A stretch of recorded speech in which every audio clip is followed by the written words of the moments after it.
Hello good morning students. कल की class में हमने जनरल वेज ऑफ प्रिवेंशन पढ़े थे। अब आज हम पढ़ेंगे what are the specific ways of prevention.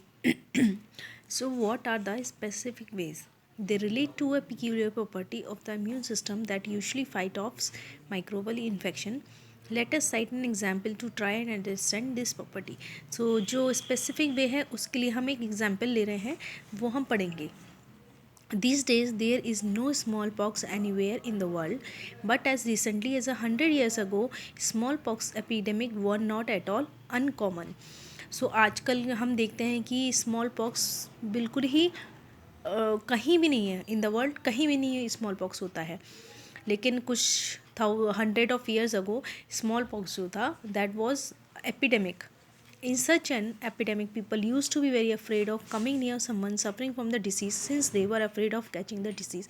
उस टाइम में स्मॉल पॉक्स क्या था? एक एपिडेमिक डिसीज़ था जो कि पर्सन टू पर्सन ट्रैवल करता था, कि किसी इन्फेक्टेड पर्सन के अगर आप कम्युनिकेशन में आ जाते हैं तो वो क्या है, आपको फिर डिसीज़ स्प्रेड होने का खतरा होता है. However, there was one group of people who did not have this fear. These people would provide nursing care for the victims of smallpox. This was a group of people who had smallpox earlier and survived it, although with a lot of scarring. In other words, if you had smallpox once, there was no chance of suffering from it again. So, having the disease once was a mean of preventing subsequent attack of the same disease. जब small pox epidemic था उस time एक group of people था जिनको नहीं था कोई भी, दे वर नॉट अफ्रेड कि स्मॉल पॉक्स फैला हुआ है.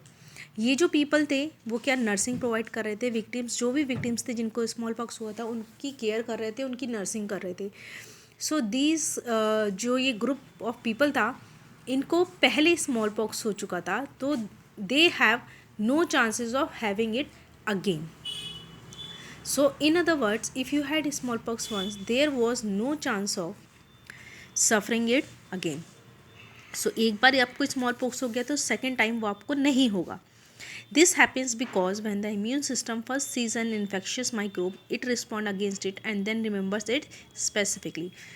क्या होता है कि हमारी बॉडी का जो इम्यून सिस्टम है, सपोज कोई एक इन्फेक्शियस माइक्रोइज्म बॉडी में एंटर किया तो हमारी बॉडी का जो इम्यून सिस्टम है उसको रिकग्नाइज कर लेता है और किल कर देता है. The next time that particular microbe or its close relative enter the body, the immune system responds with even greater vigor. This eliminates the infection even more quickly than the first time around. This is called the basis of the principle of immunization. क्या होता है कि जब second time वो microbe आपकी body में enter करता है तो हमारा इम्यून सिस्टम उसको बहुत ही रैपिडली रिकग्नाइज करता है और उसको एक हाई स्पीड पे उसको किल करने का काम करता है, रैपिडली और इंस्टेंटली उसको किल कर देता है. This is the basic principle of immunization.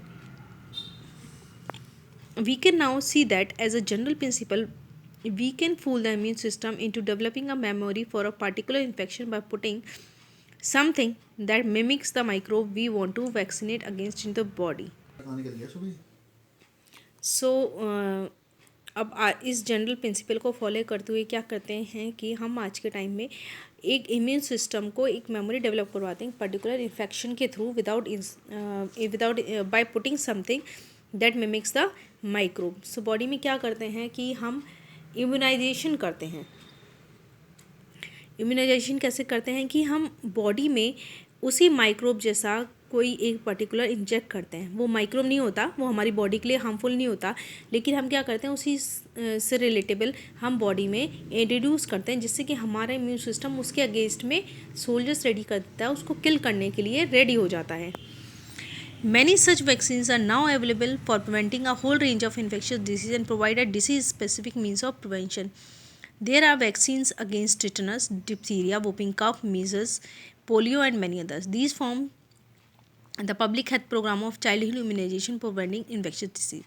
तो जो इम्यूनाइजेशन होता है that is a part of vaccination. उसमें प्रोसेस में हम क्या करते हैं कि बॉडी में वैक्सीन इंट्रोड्यूस करवा देते हैं जिससे क्या होता है हमारी बॉडी के अंदर कैपेबिलिटी आ जाती है उस टाइप के माइक्रोब को रिलेट करने की.